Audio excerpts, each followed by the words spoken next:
Металург по 9 сезони еве го врати трофеот од купот во автокоманда. Не беше лесно. Кажи ми како го види ти овој натпревар против Ѓорче Петров? Го видов надпреварот како многу борбен надпревар од двете страни, од наша и од нивна, ама се гордам со успехот на моите девојки и на целиот наш труд. Се гледа дека е заслужено и горда сум на сите многу. Дали може би подобрата одбрана го реши овој натпревар според тебе?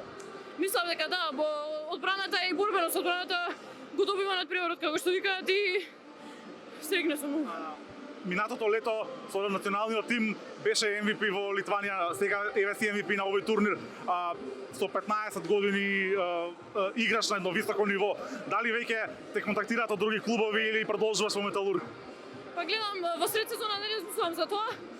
И тоа ќе си дојде. Мислам дека годините сега не се битни, битно е да се игра на високо и на големо ниво и не гледам пречкавото.